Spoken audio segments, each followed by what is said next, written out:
it's Beauty Junkie. Welcome to my channel. Today I want to try out a new foundation technique that is super simple and hopefully it works out. I just watched a video from Wayne Goss on how to apply foundation, and he uses a brush. It's a brush that I own. It's the Wayne Goss number 13 face brush. It's a natural hair brush. I actually don't think I've ever really applied foundation, liquid foundation with it, which is really funny. But he has a certain technique, and I'll link his video below, that I really want to try because I have never had any luck being able to apply a foundation with a brush. I have used sponges for the last few years and it has worked really well for me, but I do want to find a way to be able to use brushes because to me, brushes have never really connected the foundation to my skin very well. It always looked terrible. So I'm going to try out his technique today. We're going to walk through the steps and I'll do half my face with how I would normally, how I used to use a brush with foundation, and then I'm going to try the Wayne Goss technique. So I'm going to pull back my hair. I have skincare and sunscreen on and all that, but I do want to apply a primer. I'm going to use the Victoria Beckham by Augustinus Bader primer in the original formula. And I'm going to use this primer on both sides of my face. This primer absorbs pretty quickly, so I shouldn't have to wait too long. My face is feeling warm, so I'm a little bit red. But the foundation I'm going to use today is a full coverage one because I really want to demonstrate the difference in technique. So I'm going to be using the Charlotte Tilbury Airbrush Flawless Foundation, and this is in the shade number 3 Cool.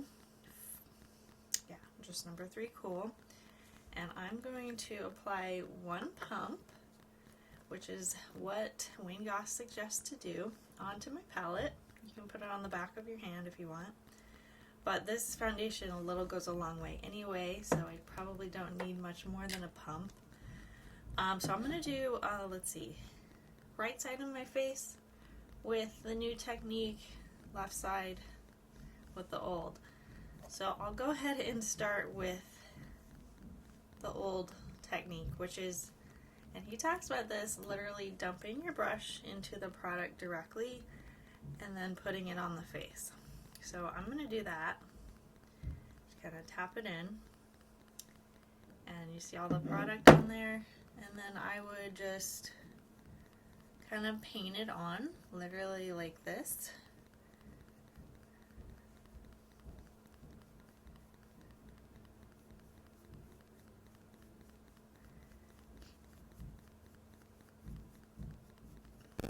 And just kind of use like strokes like this to spread out the foundation.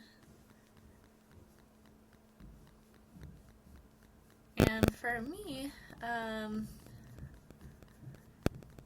whenever I used to use a brush, it would look okay for maybe an hour, and then once my oils started to pop through, everything started to go downhill real fast, and it just felt like my foundation never really looked blended in. It was streaky. It always made my pores like really stand out, and I never really understood why. I just kind of gave up on using a brush. And you can, I mean, even me using circular techniques, I kind of felt like it didn't help. You know, kind of blend things in. It just honestly kind of exfoliated my skin, and I don't know. I just always had trouble using a brush. Now this probably to you doesn't look half bad, but I'll tell you that I have some trouble spots on my nose and cheek pore area where things just really don't look as flattering, and you get little pore deposits, foundation deposits in each pore. So it doesn't look so great. So this is how I would normally use a brush with foundation, liquid foundation. I mean, on the surface, it's fine. You're far away enough. You're not going to notice that kind of stuff, but I notice it. I mean, we buy expensive foundations. We want them to perfect our skin, and when they don't, it can be really maddening, but technique is everything. So that's why I am trying out this new way. It's probably not new to some of you, but it's new to me. So basically, the main difference that Wayne demonstrates is that the first mistake is to dunk the brush directly into the foundation. He actually suggests you putting it on your face a little at a time with your finger, and then buffing it in, and then going back in with more where you need it. So I'm going to do that. Take my finger, just kind of tap where I need it,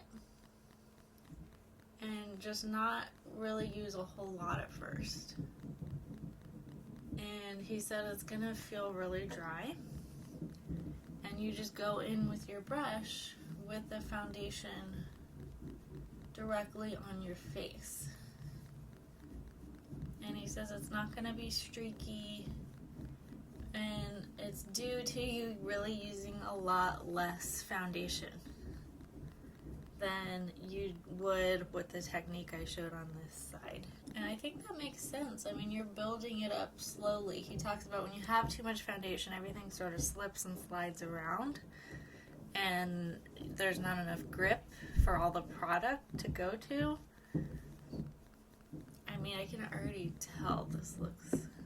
It definitely has less coverage. I didn't put as much product, but it also looks a lot more real. My skin looks better and more polished, but I also don't look like I have a lot of makeup on, which is also a plus. Just trying to get most of that off my finger. So I'm going to go in with more. I think this technique is also probably going to save some product that gets absorbed into the brush.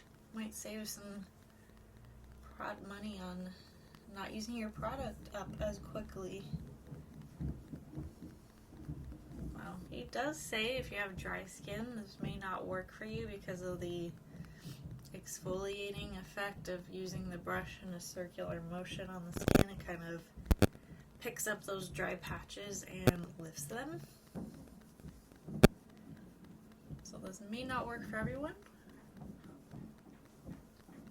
I don't have particularly dry skin. Now I will say that my nose doesn't quite look perfected, so I might go in with a little bit more and see how that looks. I still have like foundation kind of sticking to my pores. I mean, obviously the technique of just dunking your foundation into a lot of product, I have more full coverage, but I don't think it looks as smooth on this side versus this side. But I do want to fix up my nose a little bit, so I'm going to put another squeeze onto the palette, and I'm going to use my finger again.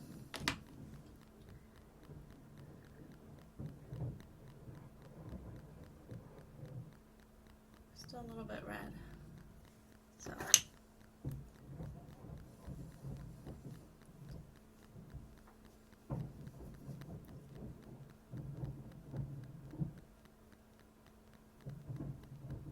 you know, it still doesn't look great to me in this area with this technique. The other areas of my face look great. I think I'm probably, for my nose, my problem areas, I'm probably going to have to use a combination of a brush and a sponge just to pat in some things, maybe remove some of the product, or just push the foundation, make it a little bit smoother. Alright, I have my damp sponge. Just going to press in a little bit.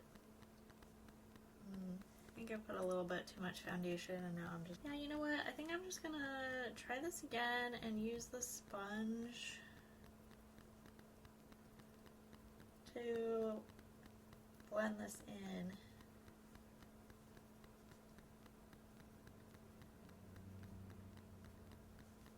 do think putting too much on my nose and this area doesn't help, so I removed it and I put it back with the sponge. And it just lays flatter with the sponge for whatever reason. I think that looks much better. And you can see like the little like pore holes going on here. Just things look a lot smoother, more skin-like, more blended in. That's pretty good. It's a pretty good technique.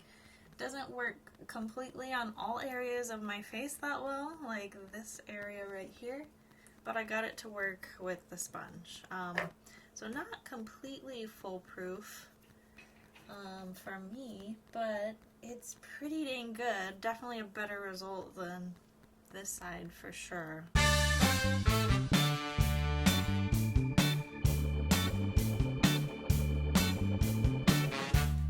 Now I just want to note something really interesting, just a little tidbit here.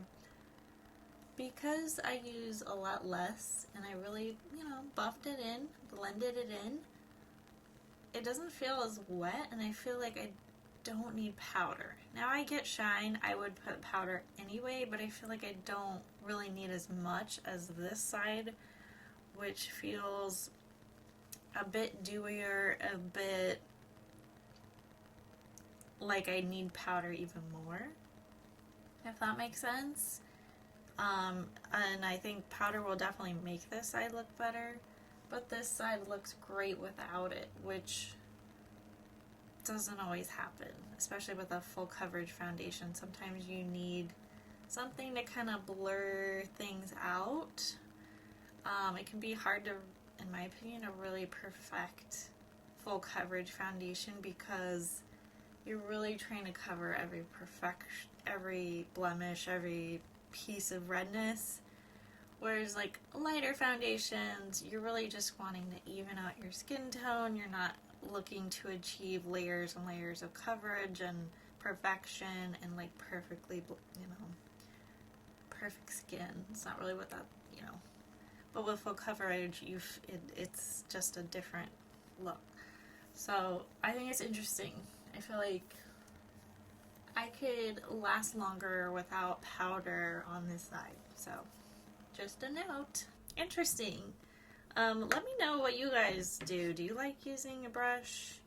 Do you have issues with how your foundation looks with a brush? What techniques do you use? Comment below. If you're a die-hard sponge user and you want to try using a brush, I would recommend trying this technique out. And this is the Wayne Goss number 13. It is a natural, I believe, goat hair brush. It's not like a huge brush, but you can find something similar, I'm sure, similar shape that will work for a liquid foundation. I know a lot of us use liquid foundations. Now, I don't know if this technique will work with creams or powders with this brush, but it does seem to work fairly well with liquid. Alright, so that is it for this video. Let me know your thoughts below. If you like this video, click the thumbs up, subscribe, and I will see you in the next one. Bye, guys.